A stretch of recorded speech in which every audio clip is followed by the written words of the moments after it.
Okay, okay. Dennis Young here.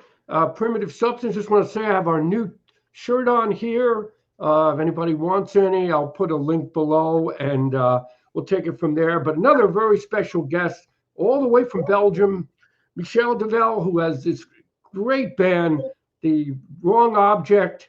And Michel, thank you for coming on.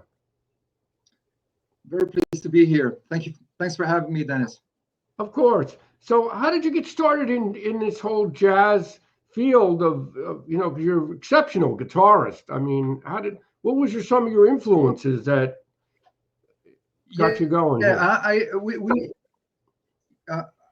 we started as a duet, which is you know, I was experimenting with musical objects at the time with my friend and colleague Andrew Norris, who's, you know, he's an English guitar player and Dada musician, and we were doing something as a duet, and then progressively we started to add more ingredients and more musicians to the mix, and The Wrong Object was born about 25 years ago.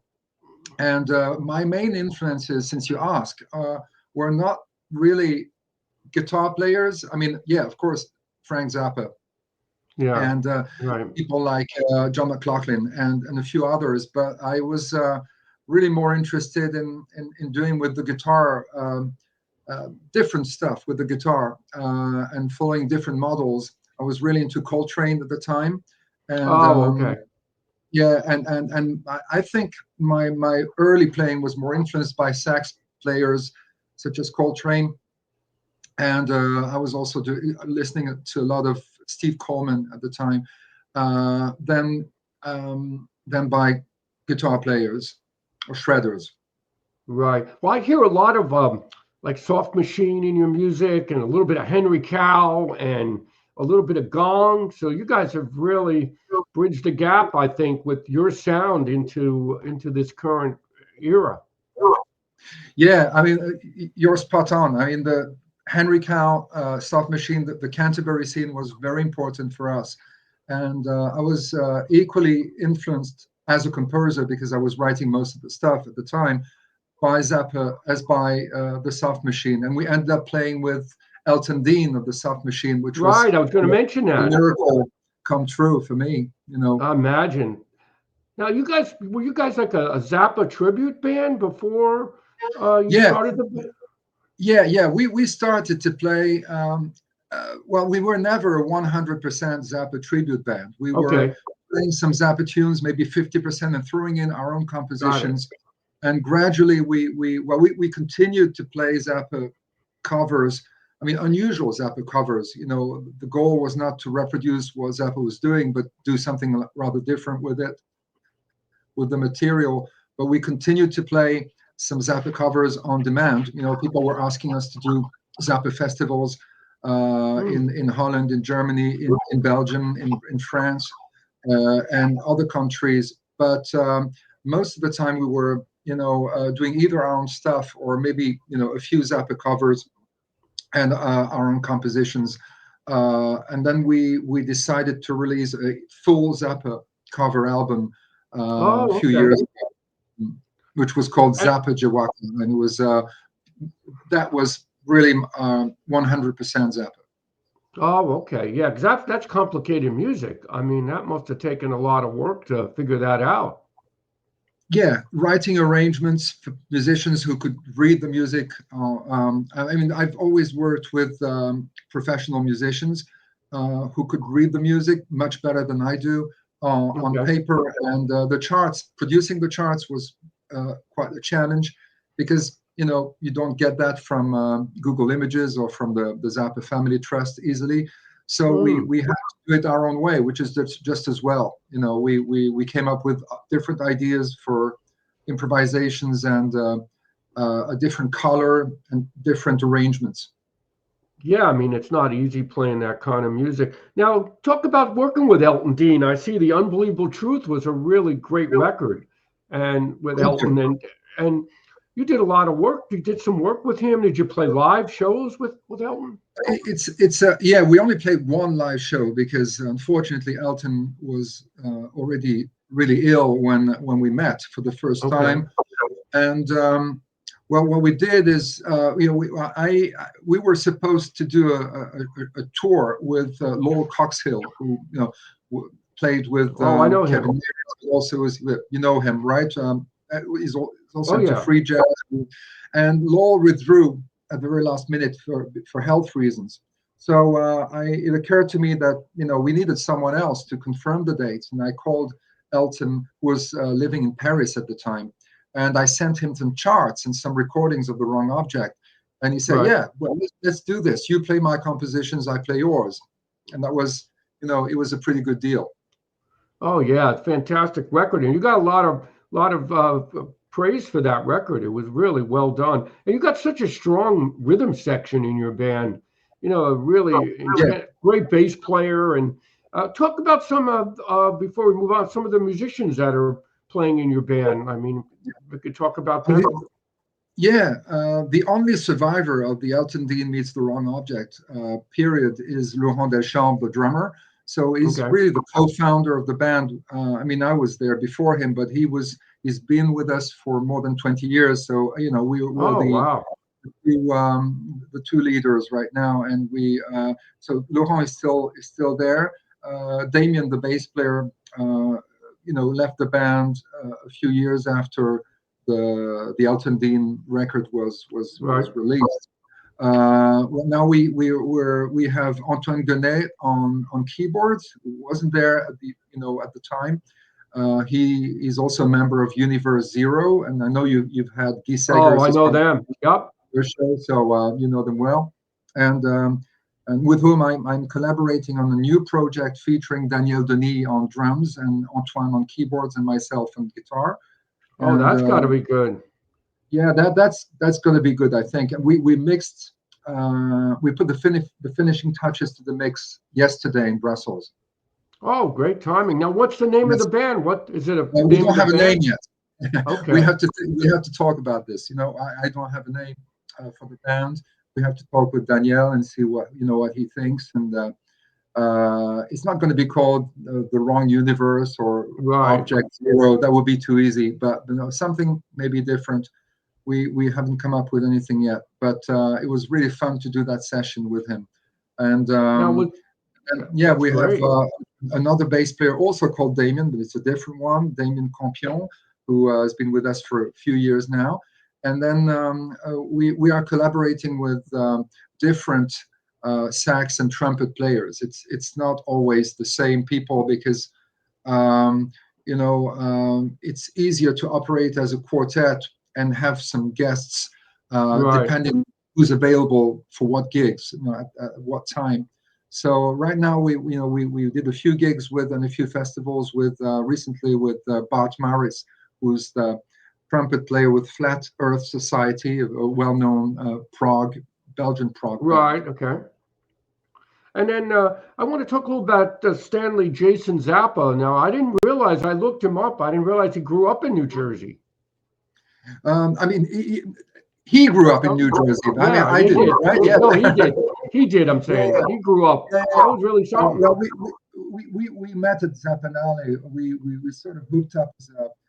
He was our guest, and we were his guest as part of his own experiment on stage at the yearly German festival Zappanale, which was really interesting. We have a record documenting that collaboration, at least the Wrong Object featuring Stanley part.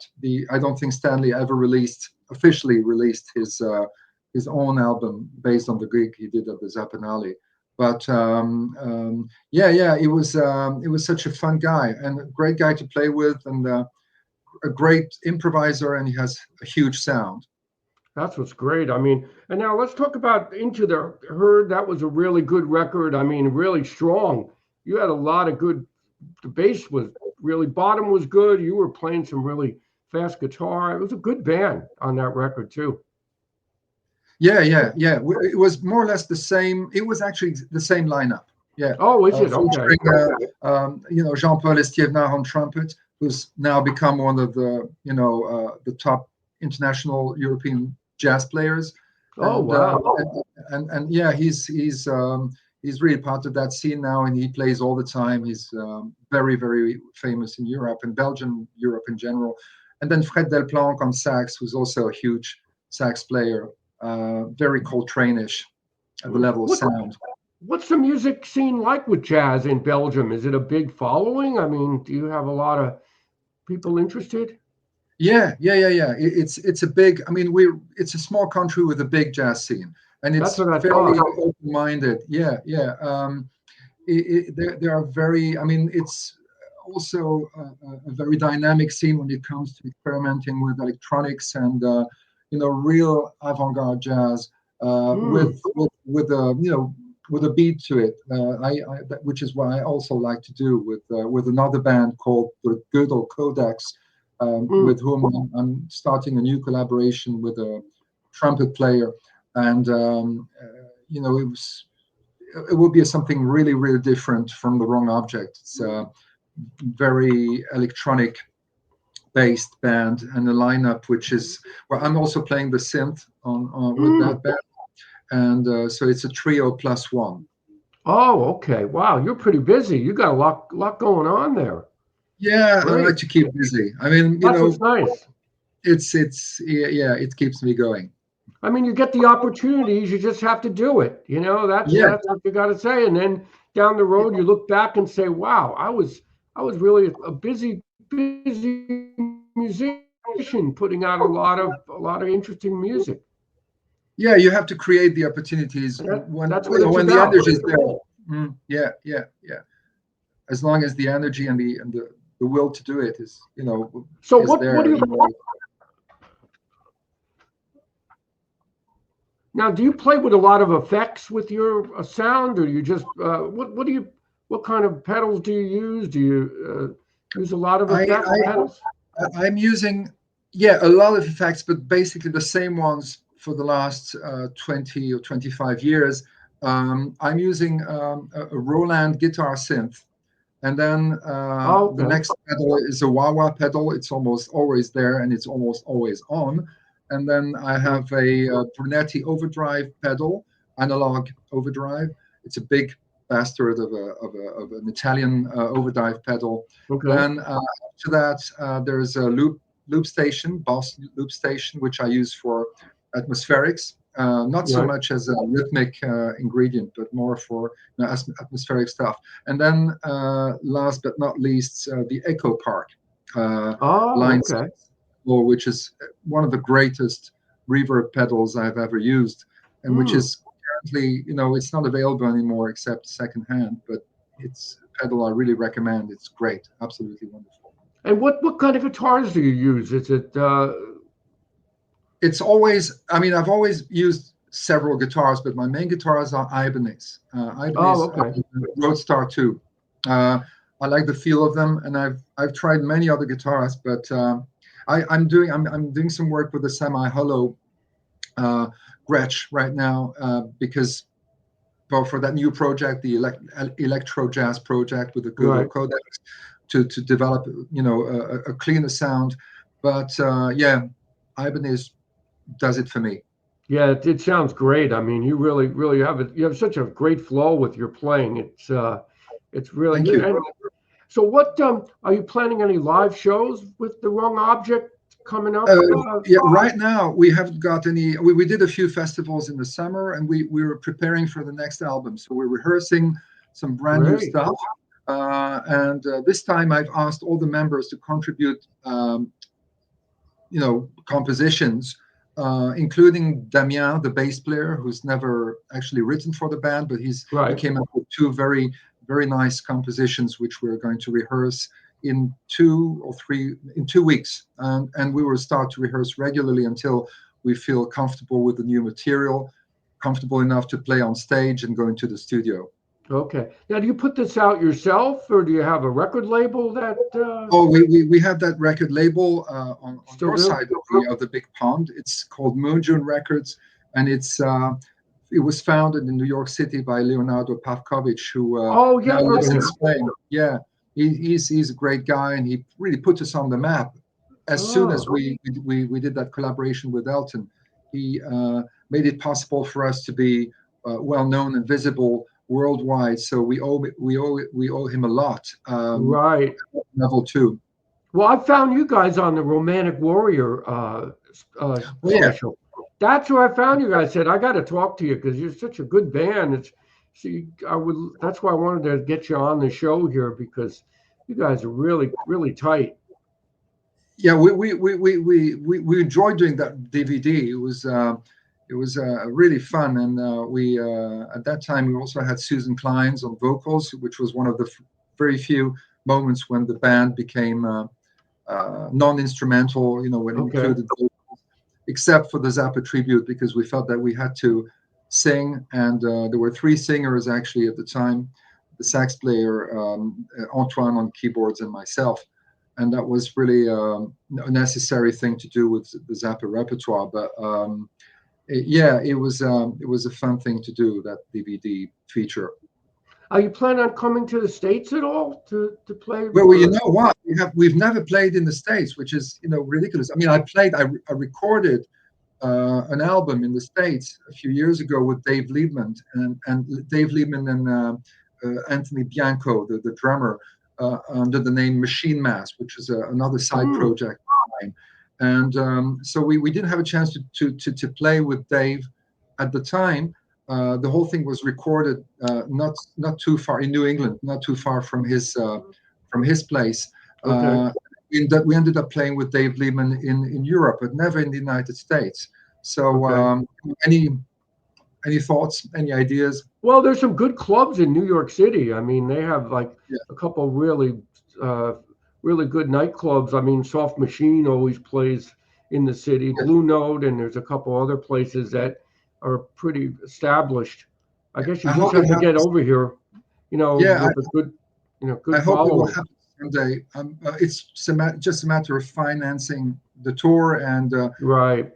it's difficult when you only have a few scattered dates, and we haven't had the opportunity to do it in a very organized fashion yet. So maybe Leonardo at Moongen Records will arrange something for us. Yeah, I mean, to play on the East Coast and West Coast, I think that would be your best option. Playing in California, LA, and then maybe New York City. But it's tough to arrange those tours. Plus, it's very tough. It costs a lot of money to come over here. Yeah. And now restrictions are pretty strict now with people coming from to the U.S. So I don't know. It adds another layer of difficulty to the mix. But, So we'll before we leave, what are your thoughts on some of the new music with AI and computerized music, and everybody has the opportunity now to put records together? Well, I mean, I haven't listened to much of the stuff they publish under, through the AI system. I'm of course rather scared by the thought of seeing, dozens of post-Beatles albums see the light, and right. generated by a very smart but ultimately sterile artificial intelligence. So I'm not really using. I think the technology can be used. Well, we have only started to use the possibilities of the technology that's available for us to alter the sound and to create some interesting soundscapes. We don't need that technology to do that. We there's so much. I'm experimenting right now. I'm experimenting a lot with the Arturia Microfreak, which is an absolutely wonderful synth. And the possibilities are so endless, and you can do it yourself and improve and generate customized sounds. That is way more interesting for me than just asking some AI robot to give me some ideas. Absolutely. I'm really interested in that. But it's scary, of course. Yeah. It's amazing how small the synthesizers have become. And the technology in those is just incredible. Incredible. How they developed that. The Microfreak is worth. I think you can buy one for less than $300, and it's absolutely stunning. The results are immediate. And, that is really the kind of technology I'm into. But producing lyrics or music in a way that bypasses the human factor. I'm not really interested in that. And I have never heard anything. I mean, I've seen experiments with lyrics, like, I think Nick Cave reacted to that not so long ago, to lyrics that were generated to emulate the style of Nick Cave's lyrics. And I'm not. I've seen that, and what bothers me is that it's not brilliant, but it's not bad either. It's sort of average. Well, it's just going to keep expanding. So we're just going to have to go with the flow of this whole technology. We can't be scared of it. No, that's the thing. We have to go with whatever direction. But live music, I think, is still always going to be something that people are going to want to gravitate to. Yeah. I think live music is the thing. Yeah, despite all the technologies, if you're playing live, it helps. Now, do you do much business on Bandcamp? I mean, do you sell? The Bandcamp pages, my Bandcamp pages are run by the labels, my two labels. There's the United States and now Spain. Right. Off Records, which is a Brussels-based, my Brussels-based partner right now. But it's good. You let the label take care of that. You're creating music, so that's what's nice. You have an outlet for your music, and that saves a lot of time of trying to get distributors interested, to get people in. Because it's not easy out there. No. It's everybody should mind its own business. Right. I think I agree. It's not my. It's great to have that help. And to work with people you trust. Right, that's the key right there. That's the key. So I'm I can do blindfolded and without. I trust Leonardo and I trust Alain in Brussels, and they're really good partners. And they've been we've been working with them for many years. Right. So it's a comfortable situation. You can focus, like you say, you can focus on the music exclusively and not worry about anything else. Right. Well, I want to thank you, Michel. This has been a great interview. You've got a great band, and you're doing so much great music. And maybe we can chat again sometime and see what else you're working on. So what I'll do is just send me over additional descriptions that you want, and I'll put it in the body of the interview. Okay. And thank you again, and good luck this year on some more great music. Thank you, Dennis. Okay, have a great day out there. See you soon. Bye-bye. Cheers. See you. Bye-bye. Cheers. Bye-bye.